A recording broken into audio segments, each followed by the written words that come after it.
Pues el título de esta enseñanza es el derramamiento del Espíritu Santo.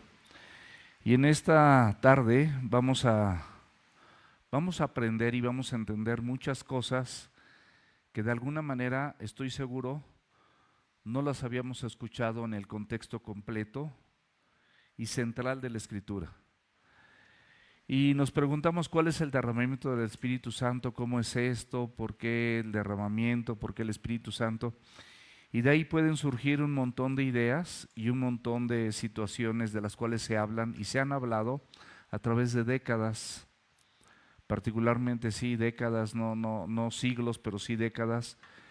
Y ha habido una distorsión de esta enseñanza, y una enseñanza que no es enseñanza bíblica porque es totalmente fuera del contexto. Y el Espíritu Santo no es otra cosa sino la capacidad que Dios nos da a todos nosotros para cumplir la obra que el Señor nos ha iniciado. O sea, el Espíritu Santo fue derramado sobre la iglesia para que nosotros tuviéramos esa capacidad de vencer a la carne, de poder desarrollar nuestra misión, de poder y permitir que la imagen de Cristo sea grabada en nuestra vida, que nosotros seamos esa proyección de esa imagen maravillosa de la persona de Jesucristo y de hecho pues poder obedecer, ¿verdad? Poder ser guiados, ser conducidos, ser fortalecidos, ser redarguidos de pecado, de justicia y de juicio, recordar las palabras de Jesús, ser conducidos a toda verdad. O sea, esto y muchas cosas más que el Espíritu Santo hace en la vida del creyente. Sin embargo, si nosotros pudiésemos definir un objetivo, es conocer justamente el día del nacimiento de la Iglesia de Cristo. El Espíritu Santo es precisamente para que naciera la Iglesia de Jesucristo. Y a través de ese nacimiento se consolidará, tuviera la fortaleza y la capacidad de vivir la Biblia a través de la intervención del Espíritu Santo en la vida del creyente, y de esa misma manera poder ser compartida en todas las naciones. Entonces, el objetivo central de esta enseñanza es que conozcamos justamente ese día del nacimiento de la Iglesia de Jesucristo. Mientras tanto, tú y yo nos regocijamos con esta nueva naturaleza. Cuando la nueva naturaleza que tú y yo tenemos en Cristo no es palpable, no es manifiesta, no es sensible, es porque tú y yo, a través del pecado, apagamos esa luz del Espíritu Santo de Dios, lo contristamos, lo marchitamos como una planta que se marchita. En lugar de que esté vivo, tu pecado, tu obstinación, tu negligencia, tu rebelión, tus ganas de pelear, de contender, tu carnalidad, todo esto, mi amado y mi amada, tiene la capacidad de apagar al Espíritu Santo, porque el Espíritu Santo se fluye y se mueve cuando tú y yo estamos conectados con la palabra y conectados con la presencia de Jesucristo. Si no lo hacemos, aún seamos iglesia, aún estemos aquí sentados como parte de esa iglesia, lo vamos a contristar. Entonces, a partir de este momento, tú visualízate, tú califícate, tú ve por ti mismo, no veas por los demás, ve tu persona, no veas lo que hace mal otra persona, empieza por ti. Cuando tú empiezas por ti, te vas a dar cuenta de cuántas cosas Sergio Cervantes necesita para ser transformado, cuántas cosas le faltan, en cuántas cosas se atora, cuántas cosas le cuestan trabajo, cuántas cosas necesita dejar de hacer para que sucedan otras. Fíjate en ti mismo, empieza por ti. Y de esa manera, cuando empiezas por ti, vas a empezar a regocijarte con esa nueva naturaleza, con esa nueva creación que eres. Y de esa manera vas a estar capacitado por el mismo Espíritu Santo para compartir la verdad espiritual con otros. Allí hay un lugar junto a Olguita. ¿Quién está en la puerta? Ok. Podemos recordar que en Hechos 1, los discípulos están obedeciendo el mandato de Cristo. Jesús les había ordenado que no se fueran de Jerusalén, que permanecieran en Jerusalén para que la promesa del Espíritu Santo dada por Jesús llegara. Y eso lo vemos en Hechos 1:8. Es la promesa del Padre.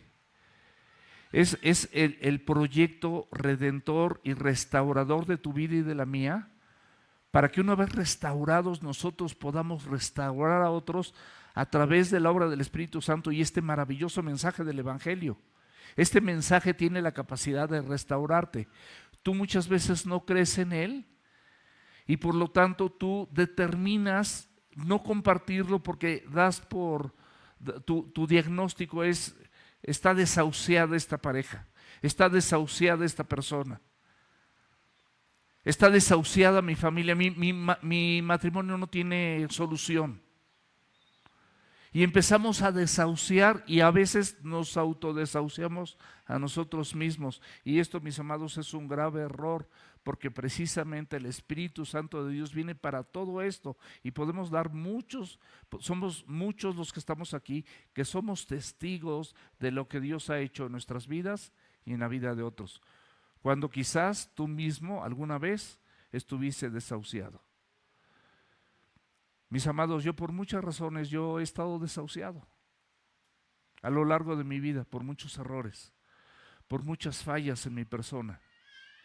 Pero Cristo ha tenido misericordia, ha derramado su gracia, ha derramado su perdón y me ha dado una nueva oportunidad que no pienso echar atrás, que no pienso hacer de lado, porque no hay nada más extraordinario que vivir en armonía con el Señor y en armonía con la palabra de Dios.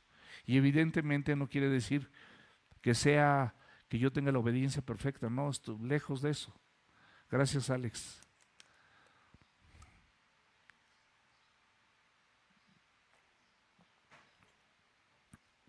En el versículo 1 del capítulo 2 de Hechos,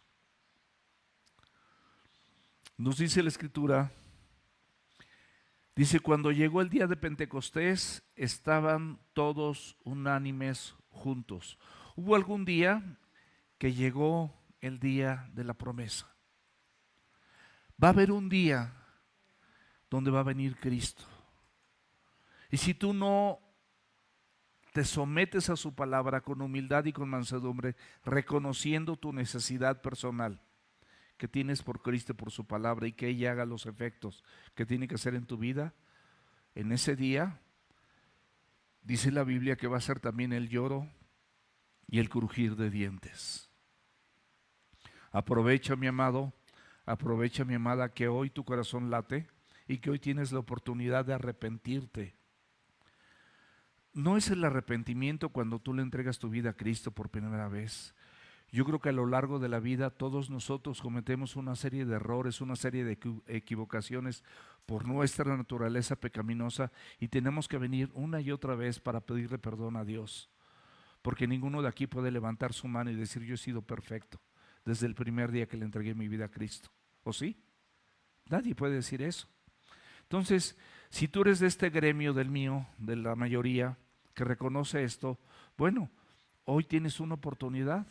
Hoy es un acto de misericordia donde Dios te está hablando a tu corazón, precisamente para que sepas que llegó el día de Pentecostés, como aquí nos menciona la Escritura, y estaban todos unánimes juntos. El día de Pentecostés era una fiesta hebrea que se celebraba 50 días después de la fiesta de las primicias, es decir, la semana de la Pascua y la semana de los panes sin levadura. Era conocida en hebreo como Shavuot o la fiesta de las semanas. Lo puedes ver a detalle en Levítico 23, del 15 al 16, y hay muchas partes de la Escritura que hablan de todo esto. Y esta fiesta tenía el propósito de celebrar y agradecer a Dios la cosecha de trigo. Acuérdate que de acuerdo a la Biblia, tú eres parte de ese trigo. Es decir, eres parte de esa cosecha en el plan redentor de Dios para recoger tu vida. En esa en esa puerta angosta y estrecha que lleva a la vida eterna. Tú eres parte de esa cosecha. Deberíamos de regocijarnos, porque si tú no te sientes parte de esta cosecha, pues entonces comamos y bebamos, como dice el apóstol Pablo, al fin que mañana moriremos. No tiene ningún sentido que nos esforcemos en nada, porque no tiene sentido el esfuerzo que hagamos para alcanzar algo. Pero todo, mis amados, en Cristo es con sacrificio y es con esfuerzo, es con negación, es con humildad, es con mansedumbre, todo. No hay nada que puedas lograr sin estos elementos. En griego la palabra Pentecostés significa 50 o 50, como tú quieras verlo. Y había fiestas, el orden de las fiestas primero era la Pascua. La Pascua simboliza y representa la muerte de Cristo. Una fiesta de 7 días con panes sin levadura. Escucha bien esto es importante porque tiene una secuencia maravillosa que si nosotros la entendemos, nos vamos a dar cuenta cómo todo en el Antiguo Testamento era una simbología. Es lo que se representaba la Pascua, con derramamiento de sangre, como Cristo lo hizo, representa la muerte de Cristo. La segunda fiesta era de las primicias, donde Cristo resucita. Y la Biblia dice en 1 Corintios capítulo 15, versículo 20, que Cristo mismo se presenta como las primicias de la resurrección. Primicias de la resurrección fue hecho. Lo puedes leer ahí. Cristo es la primicia de la resurrección. Después de que Él resucita, después de haber sido hecho hombre, tuvo que morir, tuvo que resucitar para que Él fuese las primicias de este acontecimiento maravilloso y nosotros posteriormente podamos hacer lo mismo por la gracia de Dios. Y luego venía el Shavuot o el Pentecostés, que esto significa el nacimiento público de la iglesia. Dios estaba reuniendo a algunos discípulos, algunas personas, ahorita vamos a ver quiénes, para que de ahí se desarrollara el nacimiento público de la iglesia. El Espíritu Santo venía a eso. Comienza la gran cosecha espiritual y el inicio visible de la expansión del Evangelio a todas las naciones, absolutamente a todas las naciones. Y es de llamar la atención que la fiesta de la Pascua, de Pentecostés, es la única fiesta con panes con levadura, con panes con levadura. Y bueno, esto tiene una connotación, porque se estaba abriendo la salvación y el derramamiento del Espíritu Santo no solamente sobre el pueblo elegido, que era el pueblo de Israel. ¿Se acuerdan que en Juan 4, con la samaritana, Jesucristo dice que la salvación viene por los judíos? ¿Estamos de acuerdo? Eso dice la Biblia. La salvación viene por los judíos. Sin embargo, esa salvación había llegado a un punto donde en ese momento se iba a abrir para todas las naciones y para todos los no judíos, aunque en realidad siempre estuvo abierta, porque siempre hubo personas gentiles que aprendieron a amar al Dios de Israel y se llamaban prosélitos. Se llamaban prosélitos. No eran de sangre judía, pero eran convertidos al judaísmo y eran conocidos como prosélitos. Entonces, mis amados, en esta fiesta la llenura del Espíritu Santo también iba a alcanzar a los gentiles. Gentiles como nosotros, contaminados de idolatría, que no conocían al Dios vivo, al único Dios verdadero. No lo conocíamos. Teníamos un montón de dioses.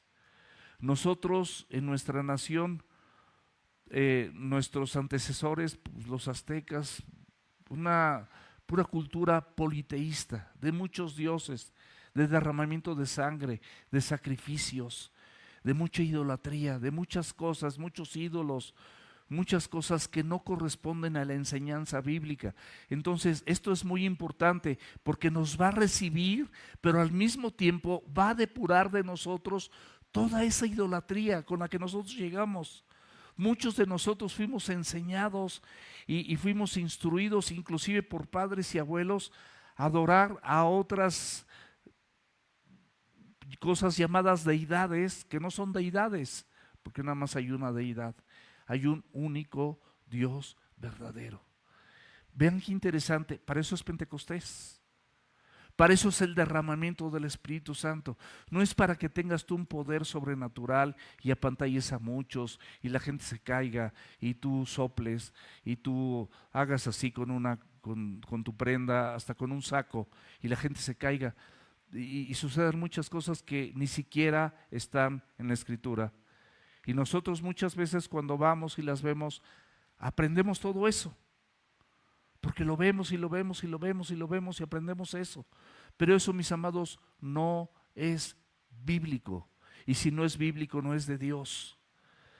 Entonces, Dios empieza a recibir a otras culturas, a otras naciones, a otras personas como nosotros que están contaminados por la idolatría y por hábitos carnales que dentro del pueblo de Israel eran penados, eran rechazados, eran repudiados, y la gente ya lo sabía, pero los gentiles no.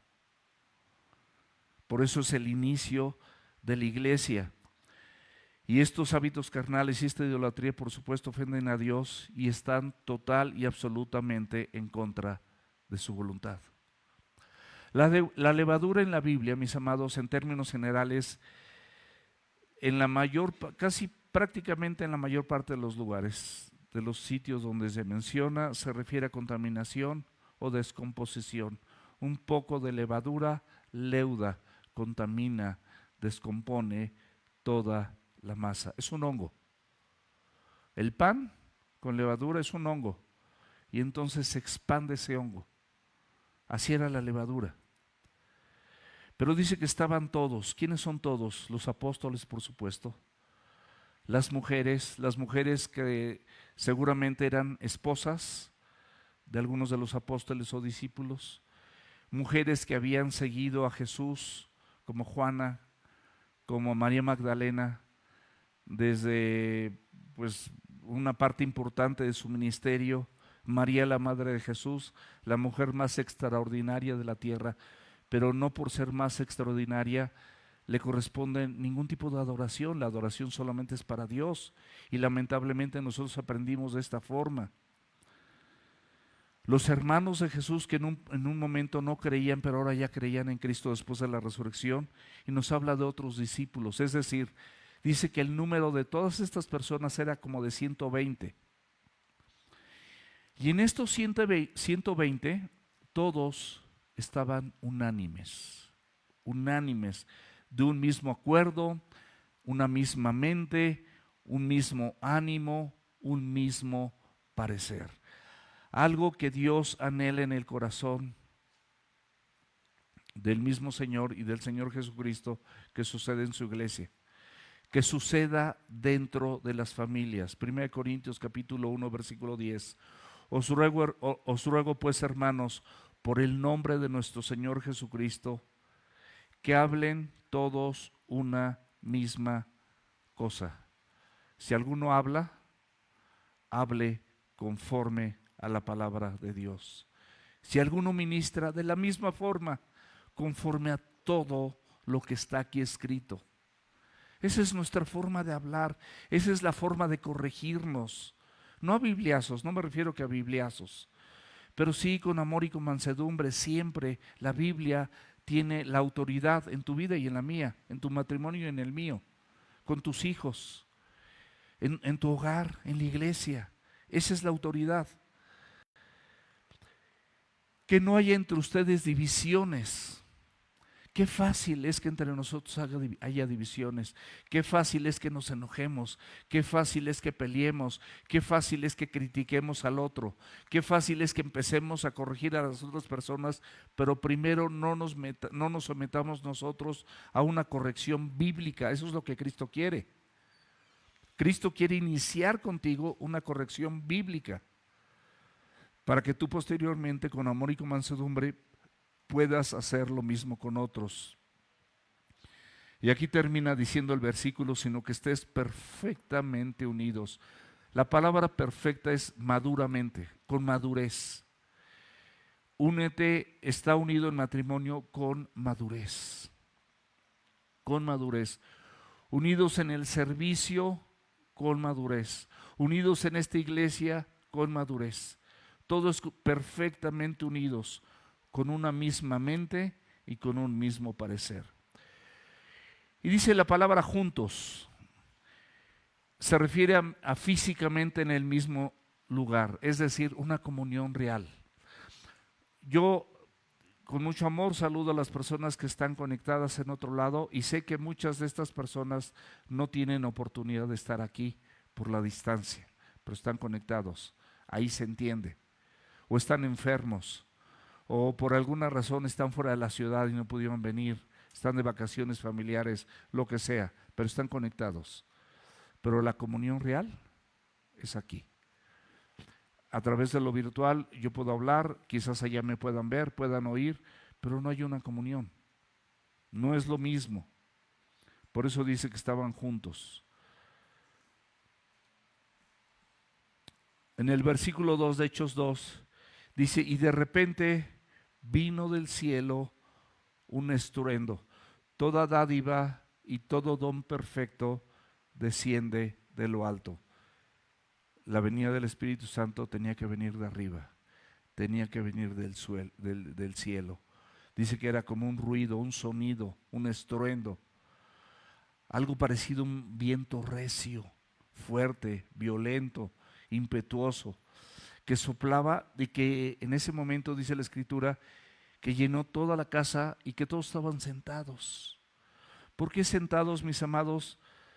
Porque Dios quiere una iglesia dependiente, una iglesia que dependa de lo que Dios dice, una iglesia que dependa de lo que Dios haga, una iglesia que dependa de la voluntad maravillosa y expresa por Dios en la Escritura. Estaban sentados. Una iglesia que depende del poder de Dios y de la palabra de su gracia. Como dice la Escritura en 2 de Crónicas, estad quietos y ved la salvación de Jehová sobre ustedes. Estaban quietos, estaban tranquilos. Los discípulos estaban esperando, aunque no sabían el momento exacto como nosotros, que el día y la hora nadie lo sabe, que los tiempos y las sazones no nos corresponden a nosotros. Las cosas reveladas son para nosotros, mas las que no son las cosas que no son reveladas son para Dios, mas las reveladas son para sus hijos. Ahí, perdón, me equivoqué.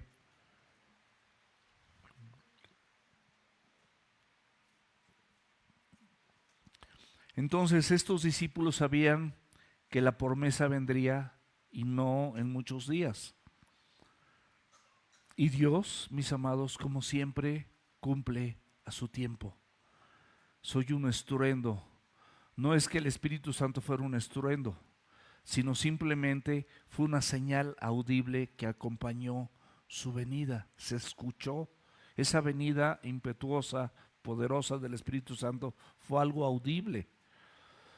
Y esto del viento, sabemos, mis amados, que simbólicamente representa la obra vivificante y soberana de un Dios vivo sobre la vida de cada uno de nosotros. Cuando viene el Espíritu Santo, es una obra que te va a vivificar. Que si tienes conocimiento, ¿cuántos de ustedes tienen de memoria, decenas de versículos bíblicos? ¿Y por qué no suceden? ¿Por qué no se vivifican? Porque no le estás dando oportunidad que el Espíritu Santo lo haga. El Espíritu Santo a la letra la va a vivificar. No va a estar muerta, le va a dar vida. La vas a poder hablar, pensar, sentir, vivir. Te vas a deslizar, a desplazar en esta vida conforme a esa maravillosa enseñanza. En Juan 3:8 dice que el viento sopla de donde quiere. Está hablando Jesús con Nicodemo. Y oye su sonido, mas no sabes de dónde viene ni a dónde va. Así es todo aquel que es nacido del Espíritu. Esto de que estuvieran sentados es una actitud de espera. No estaban orando para que esto sucediera. Ellos no sabían, sino simplemente estás expectante. Estás deseoso. Tú sabes que las promesas de Dios son sí y amén en Cristo Jesús y estás orando por ellas, pero no sabes si van a venir en una hora, o van a venir mañana, o van a venir en una semana, o van a tardar un año. Pero siempre, mi amado, siempre, mi amada, la palabra de Dios se va a cumplir. Este Pentecostés, mis amados, es iniciado por Dios. No es por voluntad de hombre, ni siquiera el hombre lo pidió, ni siquiera sabía que podía pasar esto. Pero Jesús dijo, es necesario y les conviene que yo me vaya para que venga sobre ustedes el Espíritu Santo, el cual os guiará toda verdad, el cual los va a redarguir de pecado, de justicia, de juicio, el cual va a recordar las palabras que les he dicho. O sea, es el consolador. O sea, en esta vida, mis amados, es tan difícil, porque no es fácil, que continuamente tu corazón y el mío van a requerir consolación. Y no una consolación temporal. No es que te regalen un coche, o que te regalen una casa, o que tengas una nueva alberca, o un nuevo celular, o una nueva cuenta bancaria. Eso es temporal. Nada hemos traído a este mundo y sin duda nada nos hemos de llevar. Eso es temporal, mis amados. El consuelo de Dios es para cosas eternas y con cosas eternas. Y es maravilloso cuando Dios nos consuela. Por eso el Pentecostés es iniciado por Dios. Es un evento histórico, mis amados, dentro de un plan redentor de Cristo para tu vida y para mi vida. Y marca, mis amados, el derramamiento inaugural del Espíritu Santo sobre la iglesia, sobre estas 120 personas que a través del Espíritu Santo y con la obra del Espíritu Santo y las enseñanzas de Jesús se empalman de tal manera que iban a arrasar, iban a empezar a compartirse en todas las naciones, en todos los lenguajes, en todas las regiones de la tierra. Y dice la Escritura en el versículo 3 de Hechos 2, dice, y les aparecieron lenguas repartidas como de fuego. No era fuego en realidad, era parecido al fuego, asentándose sobre cada uno de ellos. El fuego, mis amados, este fuego que aparentemente no era un fuego que quemara, sino representa la presencia divina. La presencia divina representa purificación. El fuego en la Biblia es presencia divina, es purificación, es juicio, es poder, es santidad, es todo esto. Es todo lo que representaba. En el libro de Éxodo, capítulo 3, versículo 2, dice, y se les apareció el ángel de Jehová en una llama de fuego en medio de la zarza. O sea, el fuego siempre era una representación de la misma presencia de Dios. Y vemos también que en el desierto el pueblo de Israel fue guiado por una columna de fuego. Aquí tenemos que estar conscientes y tenemos que tener claro que el Señor, con este derramamiento del Espíritu Santo, no está formando una élite espiritual de hombres y de mujeres. No se trata de eso. El Espíritu Santo es para todo aquel que cree, todo aquel que se ha arrepentido delante de los ojos de Dios, todo aquel que es un creyente verdadero, todo aquel que forma parte de esa iglesia por la que Cristo en algún momento vendrá. Así de simple, mis amados. Está capacitando a su pueblo para una misión. En el Antiguo Testamento podemos ver diferentes acontecimientos en ciertos individuos con tareas específicas donde el Espíritu Santo los visitaba y venía. Pero en Pentecostés es diferente. El Espíritu Santo viene a reposar sobre una comunidad de creyentes maravillosa que el Señor había depurado y había transformado a través de la sangre de Jesucristo, los había limpiado sus pecados, y estas personas, como tú y como yo, podían presentarse confiadamente al trono de gracia para hallar misericordia y gracia para el oportuno socorro. La ley, mis amados, sabemos que fue dada por Dios, y la ley no es otra cosa más que la revelación santa de su carácter y de la voluntad de Dios. A través de la ley, Dios revela su carácter y Dios revela su voluntad. Y en Romanos 7:12 dice la Escritura que la ley a la verdad es santa y el mandamiento santo, justo y bueno. Entonces, la ley tiene el propósito de revelar el pecado del hombre, pero la ley no tiene la capacidad de restaurarte de ese pecado, simplemente te lo muestra, te lo enseña. La ley dice no mientas y tú mientes y te das cuenta que la ley dice que no mientas y tú dices, híjole, soy un mentiroso. La ley dice que no codicies y te das cuenta que en tu corazón codicias y tú dices, yo soy un codiciador. Nada más te muestra tu pecado, te muestra pues la necesidad de Dios, la necesidad de un Salvador. En Romanos 3:20 dice, porque por medio de la ley es el conocimiento del pecado. Nada más por la ley. La ley, mis amados, va a mostrar tu pecado, escúchame bien, una y otra vez, pero nunca va a regenerar tu corazón. Necesitas a Cristo, necesitas su palabra, necesitas el derramamiento del Espíritu Santo en tu vida. Podemos ver cómo Moisés, cuando descendió con las tablas, cómo estaba el pueblo, perdido en idolatría, rapidito adorando un becerro, por el amor de Dios. Ya habían atravesado el Mar Rojo, ya habían visto un montón de cosas de parte de Dios, todas las plagas.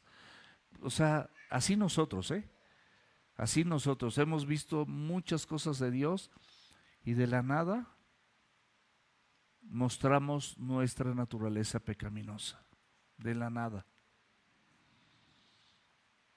Y en esa naturaleza pecaminosa nos aterrizamos, nos acomodamos y finalmente decidimos vivir así. El resultado para estas personas que estaban en esa adoración de ese becerro fue juicio y fue muerte. Nos dice la Escritura que fueron como 3,000 personas las que murieron. Pero en Hechos 2 sucede lo contrario. En Hechos 2:41 dice que recibieron la palabra, que fueron bautizados y que se añadieron en aquel día como 3,000 personas. En Pentecostés, mis amados, el Espíritu Santo descendió y Pedro predicó el Evangelio y 3,000 personas recibieron vida y entendimiento espiritual. ¡Qué maravilloso! Tú puedes recibir en este momento conocimiento espiritual y vida a través de la obra del Espíritu Santo. Por eso dice, haced morir en ustedes lo terrenal. No puedes vivir en lo terrenal y al mismo tiempo de recibir el mandamiento de parte de Dios, el derramamiento del Espíritu Santo de parte de Dios. No podemos hacerlo. Es incongruente. No puedes estar seco y al mismo tiempo mojarte. Me platicaba Yamal que el pecado es como el aceite que se derrama en el agua. Y cuando se derrama en el agua, tú no sabes hasta dónde va a alcanzar. Se derrama el aceite y va contaminando el agua. Y esa agua ya no se puede beber. Cuando hay derramamiento de petróleo en los océanos o en los ríos, esa agua ya no se puede beber. ¿Qué sucede en esos ríos?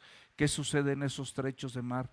No solamente los peces del mar mueren, sino también las aves que viven en la zona mueren. O sea, todo es muerte. Y es así, son como dos líquidos que parece que pueden convivir juntos, pero no se mezclan. Y es lo mismo, tú no puedes mezclar lo carnal con el derramamiento del Espíritu Santo en tu vida. Muere a ti mismo por el amor de Dios.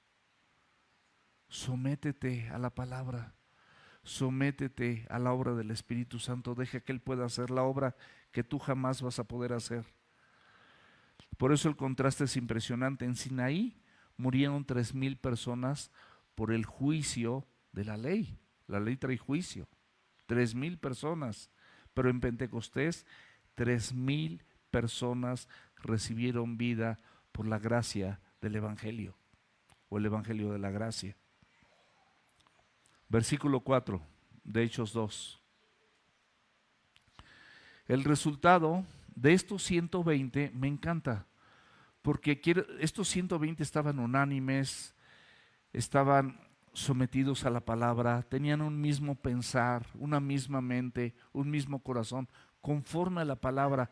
Por lo tanto dice, y fueron todos llenos del Espíritu Santo, todos. Mis amados, yo ruego al Señor, y no saben lo que estaría dispuesto a dar porque todos los que estamos aquí, todos sin excepción, fuéramos llenos este día del Espíritu Santo de Dios, para que el Espíritu Santo de Dios le pudiera dar vida a todo lo que estamos oyendo, todo lo que estamos leyendo, todo lo que estamos entendiendo, porque sí lo estamos entendiendo. Yo sé que sí lo estamos entendiendo. No nos estamos confundiendo, y ahorita las confusiones que pueda haber porque tuvimos otra doctrina diferente fuera del contexto bíblico, ahorita el Señor las va a disipar, porque así es el Señor, o sea, disipa todo ese conocimiento vano y todo ese conocimiento que no sirve. Y fueron todos llenos del Espíritu Santo y comenzaron a hablar en otras lenguas. Aquí el contexto y el original se refiere a idiomas, según el Espíritu les daba que hablasen. El Espíritu Santo, mis amados, fue derramado en una comunidad de creyentes reunidos y unidos en una misma mente y en un mismo parecer. Escúchame bien, no hay cristianos verdaderos sin el Espíritu Santo de Dios. No hay cristianos verdaderos. No puedes decir yo soy cristiano verdadero y que el Espíritu Santo de Dios brille por su ausencia.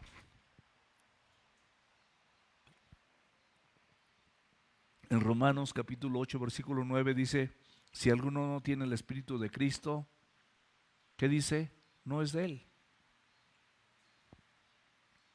O sea, no es difícil de entender. Si tú no tienes al Espíritu de Cristo, no eres de él. Aquí y en la mayor parte de las congregaciones están los que creen, que creen, o sea, nada más creen que creen, y los incrédulos. Y el Espíritu Santo de Dios solamente se va a derramar en los que creen.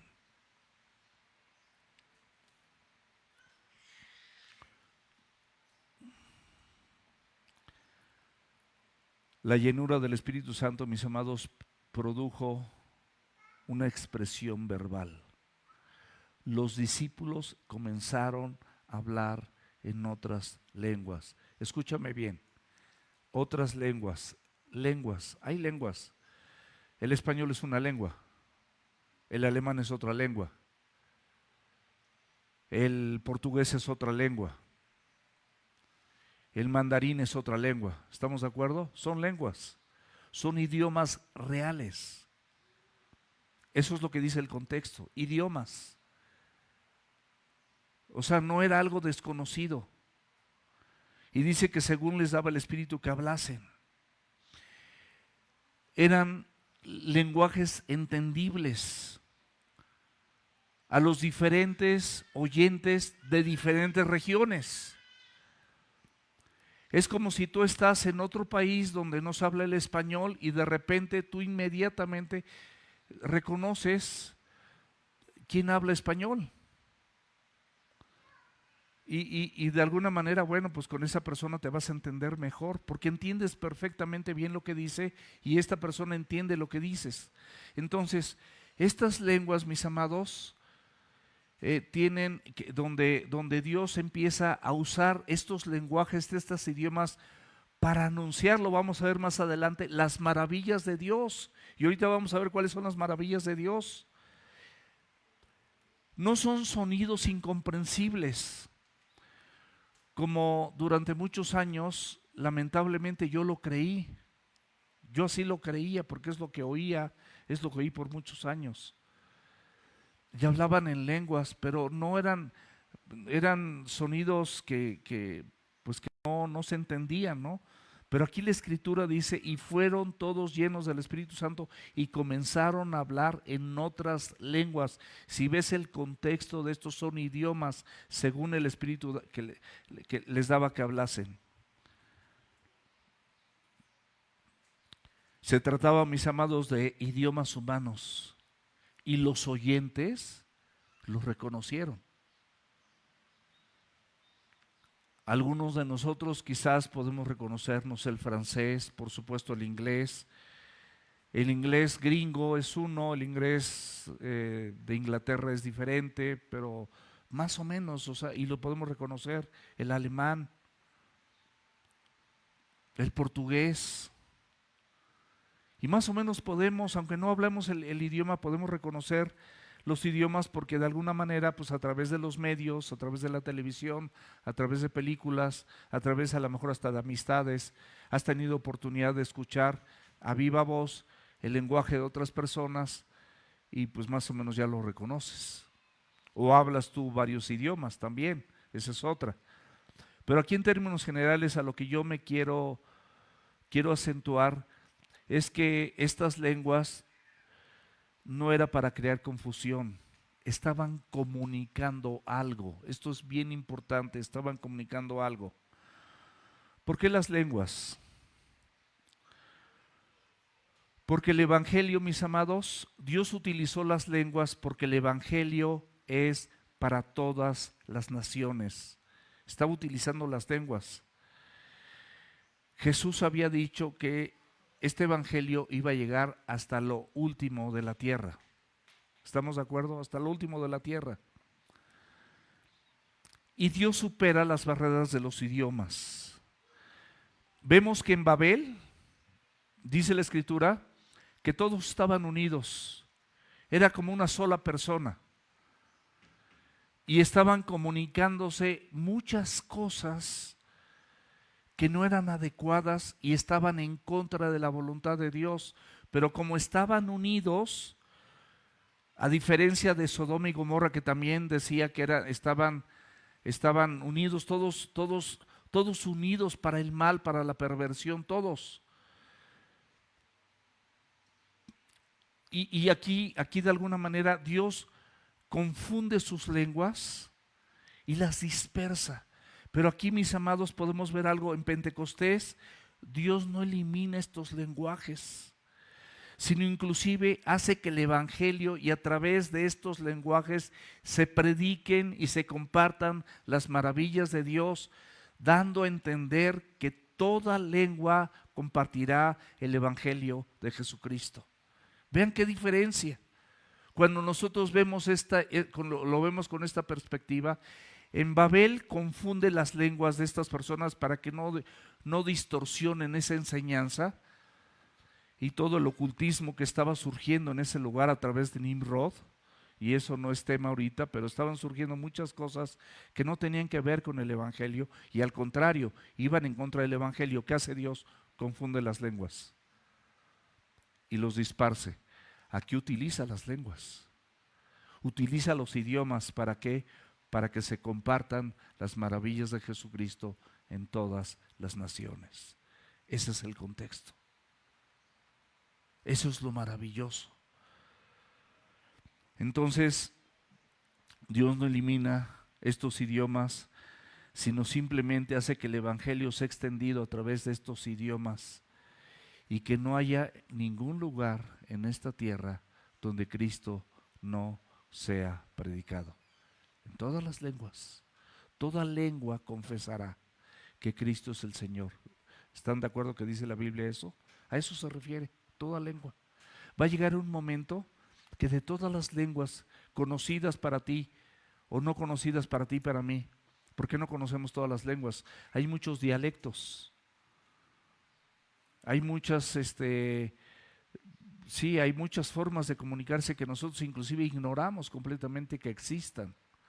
Sin embargo, dice la Escritura que toda lengua confesará que Jesucristo es el Señor para gloria de Dios Padre. Aquí en Pentecostés estaba usando Dios todos los lenguajes, estaba definiendo en su soberanía que todos los lenguajes iban a predicar a Cristo. ¿En Francia se predica a Cristo? Sí. ¿En China se predica a Cristo? También. Está prohibido, pero también. Yo conozco una persona y hay más personas. Yo conozco una persona, pero hay más personas. ¿En Inglaterra se predica a Cristo? ¿En Brasil se predica a Cristo? ¿En Portugal se predica a Cristo? Sí. ¿En España? Sí. ¿En Italia también? Entonces, a través de todas las lenguas, Cristo las aprovecha y no cancela la diversidad lingüística, sino simplemente la pone al servicio del reino. Todas las lenguas confiesen que Jesucristo es el Señor para gloria de Dios Padre. Ese es el contexto. ¿Cómo cambia? Sinceramente yo mismo tampoco entendía bien muchas cosas. Pero por la gracia de Dios, cuando estás pasando tiempo en la Escritura y le estás pidiendo a Dios que te ayude, porque quieres primeramente entenderlo, por eso empieza por ti. No quieras que tu esposa entienda o que tu esposo entienda. Empieza tú por entender. Cada quien haga su parte. Cuando hay pleito en una pareja, esta parte no quiere hacer nada por esta y esta otra tampoco quiere hacer algo por esta. Están así, pero aquí está Cristo. Hazlo por Cristo, hazlo por Cristo y va a pasar esto. Cristo va a permear y va a cerrar esa relación maravillosa, porque mejor son dos que uno, porque tienen mejor paga de su trabajo, pero cordón de 3 dobleces no se rompe. Eso es lo que tenemos que buscar, mis amados. Eso es lo que tenemos que hacer. Versículo 6 de Hechos 2. No, me salté el quinto, ¿verdad? Es que ya me están haciendo así con el reloj y pues no hay quinto malo, pues para mí sí va a haber quinto malo. Me lo brinco, no. Quinto. Versículo 5. Moraban entonces en Jerusalén judíos, varones piadosos, es decir, devotos y cumplidos, de todas las naciones bajo el cielo. Dios usó esta fiesta que era de peregrinaje para reunir en Jerusalén a todo su pueblo elegido, particularmente los judíos, que estaban en muchas provincias y en muchas regiones y tenían que desarrollar una peregrinación para que llegaran a ese lugar. Pero nos dice que eran personas específicas, eran devotas, eran reverentes, sí tenían temor de Dios, sí conocían la escritura de su tiempo, sí sabían lo que era la adoración al Dios de Israel, pero necesitaban entender que Cristo Jesús era el Mesías esperado, el Mesías profetizado de acuerdo a la escritura. Sencillo. Vean cómo Dios va cuadrando todo. Esto es bien complicado, mis amados, de cuadrar. Imagínate si Él cuadró esto, ¿tú crees que no puede cuadrar tu vida? Él es un orquestador. Él es un organizador maravilloso, celestial, poderoso. Solamente necesita que tú y yo nos sometamos a su palabra, nos sometamos a su voluntad. Dejemos nosotros, nos neguemos a nosotros mismos y dejamos que Él sea en nosotros para que Él pueda hacer en nosotros lo que Él quiere hacer.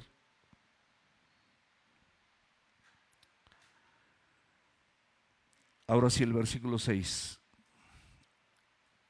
Y hecho este estruendo, es decir, después de este fuerte ruido, se juntó la multitud y estaban confusos porque cada uno les oía hablar en su propia lengua. Aquí está aclarado. Cada uno les oía hablar en su propia lengua. Imagínense que aquí Octavio se para y empieza a hablar un francés, bueno, no, yo no sé, a lo mejor sí habla francés, ¿no? Pero un francés perfecto, y luego un portugués perfecto, y luego un inglés, y luego un alemán, y luego así como que oye, ¿qué onda con él? Y así, imagínense que se avienta 20 lenguajes, una sola persona aquí, como que sí dices, órale, como que te confunde, como que dices, oye, ¿qué pasa? Pero aquí, mis amados, dice la Escritura que después de este estruendo, después de este ruido, se juntó la multitud y estaban todos confusos porque cada uno les oía hablar en su propia lengua. O sea, estaban oyendo las maravillas de Dios en diferentes lenguajes, pero todos apuntaban a Cristo, todos apuntaban a glorificar a Dios, todos apuntaban al señorío del Señor Jesucristo, a su resurrección, a su muerte. Personas de diferentes regiones. La multitud, podamos imaginar un poquito, no entiende lo que está pasando, está desconcertada, está sorprendida, está confusa, porque cada uno está oyendo a personas que hablan en tu propia lengua. O sea, si tú estás en otro país y tú sabes, conoces a las personas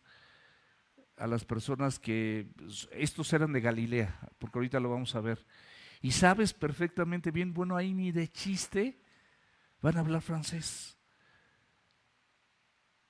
o van a hablar alemán, o van a hablar holandés, o van a hablar mandarín, o van a hablar japonés, o van a hablar portugués, ni de broma. Tú sabes perfectamente bien. Entonces sí dices, ¿qué está pasando? ¿Qué está sucediendo? Oímos nosotros hablar nuestra lengua en la que hemos nacido, idiomas reales, entendidos por personas reales, de regiones reales, todo esto existía.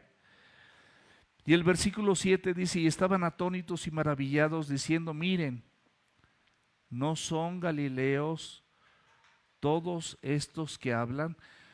Dios utiliza un grupo de personas de Galilea que tenían una peculiaridad de que estas personas las consideraban en su mayoría gente común, de baja estigma, gente rural, gente por la cual tenían cierto menosprecio religioso, cierto menosprecio cultural. No eran personas preparadas. Pero todos estos que estaban hablando, dice la Escritura que todos, fíjate, la Escritura aprendimos que todos los discípulos, todos los apóstoles, excepto Judas, eran galileos. Galilea está al norte de Judá, de Jerusalén. Y tenían esa como si, espero que no haya aquí un regiomontano, pero ¿qué dicen de Monterrey, por ejemplo, muchos aquí? ¿Cómo? Que son codos, por ejemplo. No vienes de Monterrey, pero no eres de Monterrey, mi amigo. Y él no es codo. Saliendo de aquí me dispara un gansito, ¿no? Eso es.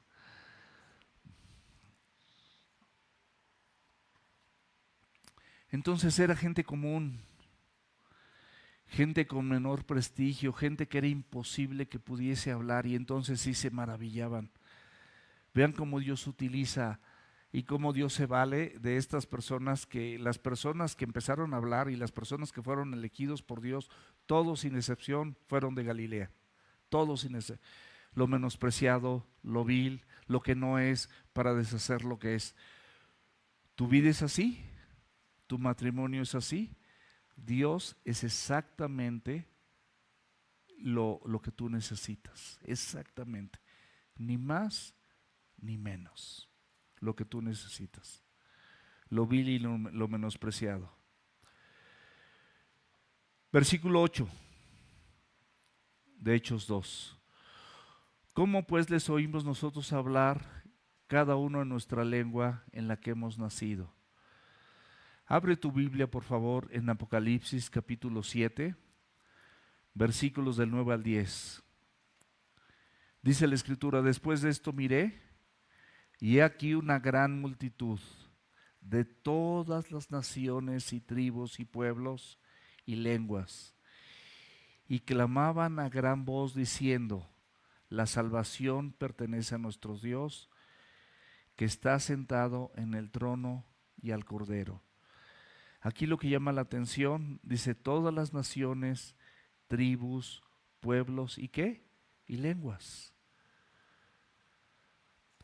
O sea, el distintivo será que de toda lengua, en algún momento, algún día, estaremos congregados glorificando al Señor de los cielos. En algún momento. Un momento glorioso. Y aquí, para que no nos quede dudas, la escritura todavía es más específica. En Hechos 2, versículos de 9 al 11. Y te menciona regiones o lenguas que de manera natural ni tú ni yo conocemos en la mayoría. La mayoría de nosotros no las conocemos, ni las vamos a conocer quizás hasta aquel día.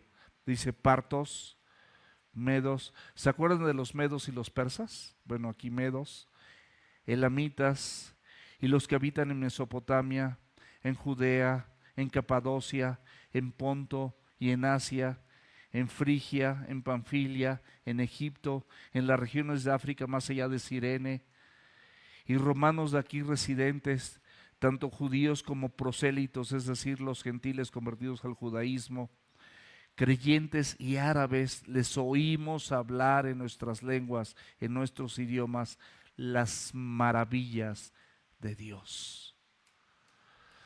Vean cómo la Escritura se encarga de que tú y yo podamos entender. O sea, yo les estaba diciendo de lenguas y aquí nos menciona lo que en ese momento eran las lenguas conocidas. Ahorita hay más lenguas. Ahorita a través de la conquista de América, pues conocemos muchas lenguas de Europa que antes no conocíamos.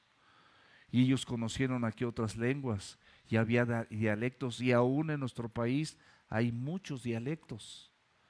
Y en esos dialectos, mis amados, les prometo que hay gente, yo conozco gente que comparte la palabra de Dios en dialectos, aquí en México. Y comparten la palabra de Dios en su dialecto, en su propio dialecto. Entonces, oyes hablar a alguna persona que tú dices, bueno, ¿cómo esta persona viene a compartirme las maravillas de Dios en mi propio dialecto? Entonces lo oyes y lo entiendes de mejor manera. Pero me llama la atención los detalles de la Escritura, cómo te menciona los partos, los medas, los elamitas, los de Mesopotamia, los de Capadocia, Judea, Ponto, Asia, etcétera, Egipto, los de Cirene.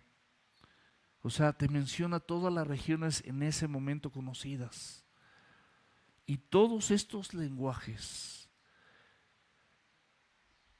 sin excepción, fueron pronunciados y fueron hablados para anunciar las maravillas de Dios. ¡Wow! Y ahorita ese fenómeno maravilloso de las lenguas sigue sucediendo. Toda lengua confesará que Jesucristo es el Señor, para gloria de Dios Padre. El Evangelio, mis amados, no quedará entre los judíos, llegó a los gentiles. El Espíritu Santo capacitó a los discípulos para proclamar las maravillas de Dios en un lenguaje, escúchame bien, entendible. Aquí está clarísimo. Aquí te menciona hasta los... ¿Tú conoces cómo hablan los elamitas? ¿Lo conoces tú, Octavio? Yo tampoco. Carlitos, tampoco. Hijo, ¿conoces cómo? No, tampoco. Pero así hablaban. Pero los elamitas sí conocían cómo, si yo soy elamita, sí sé cómo hablo. Y sé cómo hablan mis paisanos. Y aquí inclusive hasta hay un sonsonetito de Monterrey, un sonsonetito de Mérida, de las personas de Mérida, ¿verdad? Las del norte en general. Los chilangos, yo me oigo bien normal, pero dicen que cantamos, que hablamos como cantadito, pues no sé. Pero así nos oyen. Entonces, como que es algo muy peculiar, muy conocido, muy distintivo, y Dios lo quiere dejar así de claro.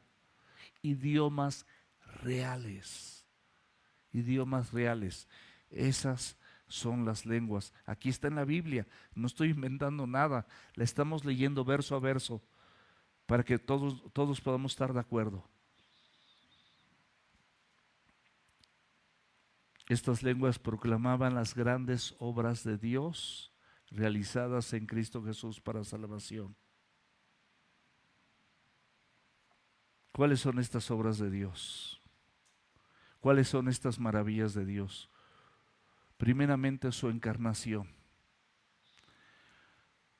Siendo Dios, se refiere a Jesús, siendo Dios, no estimó el ser igual a Dios como cosa o como algo a que aferrarse. ¿Qué hizo? Se despojó a sí mismo, tomando forma de siervo. Escucha bien, hecho semejante a los hombres, hecho semejante a Yamal, hecho semejante a Sergio, hecho semejante a Martita, hecho semejante a Ricky. Y estando en esta semejanza, se hizo obediente, obediente hasta la muerte y muerte de cruz. Y luego dice, o sea, esta es la encarnación, mis amados, lo puedes ver en Filipenses 2, del 5 en adelante. Filipenses 2, del 5 en adelante. En Hebreos 2, del 14 al 18. En 1 Timoteo 3, 16. Hay muchas citas.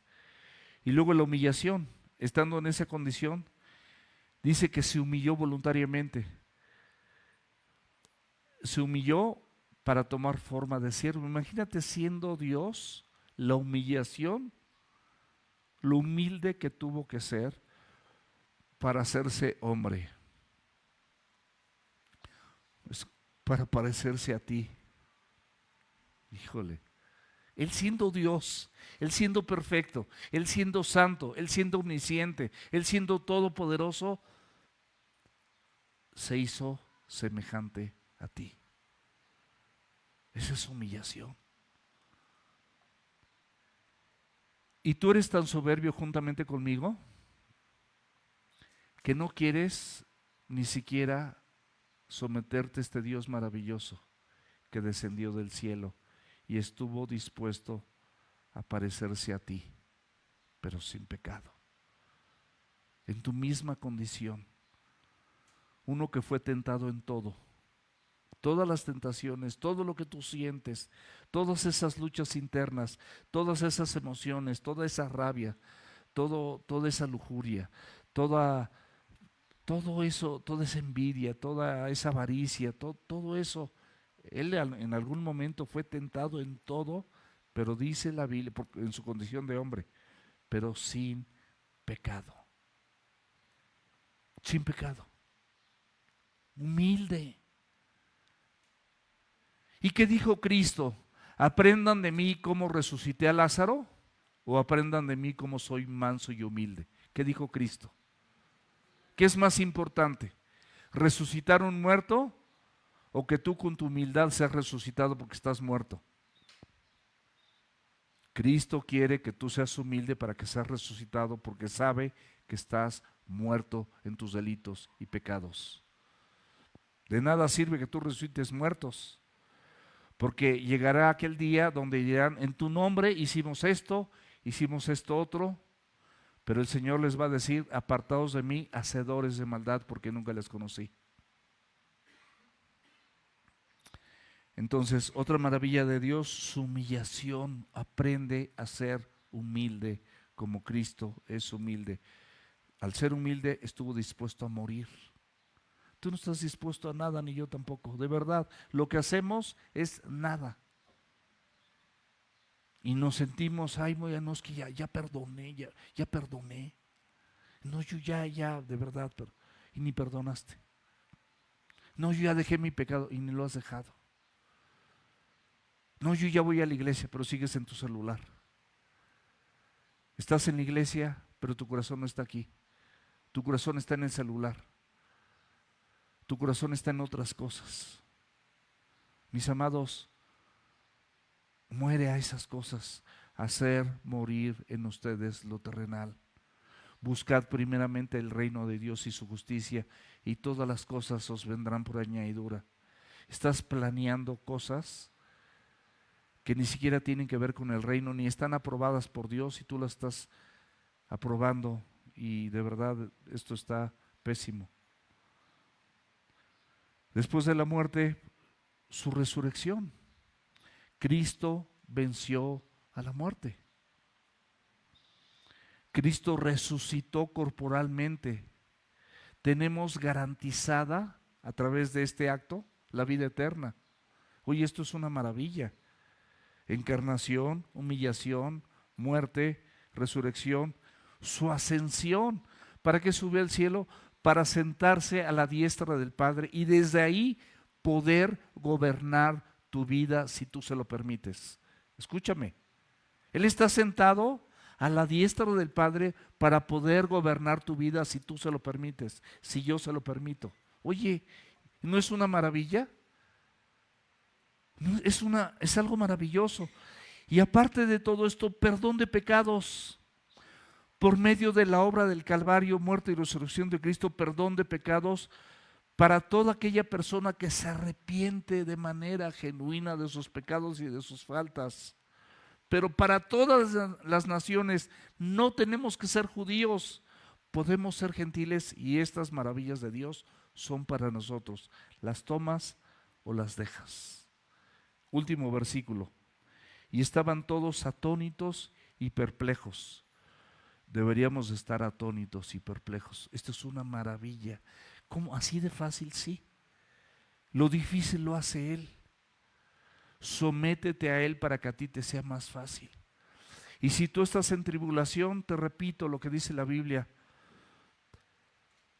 Las tribulaciones del tiempo presente o las aflicciones del tiempo presente son incomparables con la gloria venidera. Va a llegar el momento, la vida se pasa así se pasa.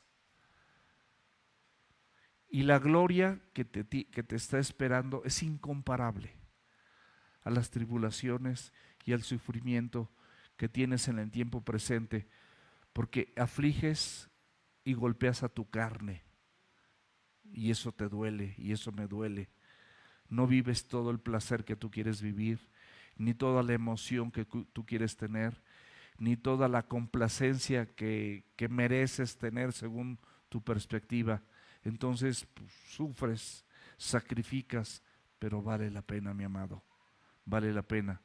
Por eso estaban todos atónitos y perplejos, diciéndose unos a otros, ¿qué quiere decir esto? Pero había otro grupo que burlándose decían, están llenos de mosto, es decir, están borrachos. Va a haber de todo, va a haber quien se va a maravillar y lo va a abrazar. Y va a haber otras personas que es tanta su rebelión, es tanta su necedad, es tanta su carnalidad, que va a decir, no, están locos, es para fanáticos, eso es para el pastor. El pastor es un fanático. No, no soy un fanático, mi amado. Soy una persona extremadamente pecadora que necesita el Evangelio para vivir en paz, no para predicar la palabra. Necesita el Evangelio para vivir en paz con Dios. Yo quiero estar pacificado con Dios todos los días. Para eso necesito el Evangelio. Necesito su palabra. No me bastan 5 minutos, necesito algunas horas. Mi vida requiere un alto grado de mantenimiento. Es una maquinaria muy oscura, muy vil, y necesito un alto grado de mantenimiento. El mantenimiento es Cristo y es su palabra. Esto me da vida. Y digo, esto sí, te quedas atónito, te quedas perplejo, pero sabes qué es lo que tienes que hacer. Y el otro escenario es que digas que esto es muy exagerado, que esto es para religiosos, y búrlate y no lo hagas. Escoge pues la vida para que vivas. Pongo delante de ti la vida y la muerte. Escoge pues la vida para que vivas. Eso es lo que dice la Escritura. Terminamos el mensaje. Clarísimo, pienso que está clarísimo. porque despeja muchas dudas de lo que realmente son las lenguas, de lo que realmente es la llenura del Espíritu Santo. No es para que una sola persona tenga poder y haga un montón de cosas que nada que ver, que la verdad eso no salva a nadie, no salva a nadie. Y lamentablemente esas personas pues están en un engaño. Aunque estén enfrente de un púlpito, están en un engaño. Y no las estoy cuestionando, no las estoy señalando. De verdad, no es la intención. Pero yo estuve en ese grupo muchos años. Y Dios me liberó y tuve que desaprender. Y ahorita que ya desaprendí, esto tiene más objetividad, esto tiene lógica. Y estamos leyendo hasta los lenguajes que se hablaron. Ahorita hay más. Pero vemos y somos testigos de que hay personas en Francia, hay personas en China, hay personas en Japón, hay personas en África que no sé qué idioma hablen, pero en esos lugares y en su idioma se le está compartiendo el Evangelio de Jesucristo, las maravillas de Dios, que son estas que acabo de leer. Dios te bendiga, vamos a orar.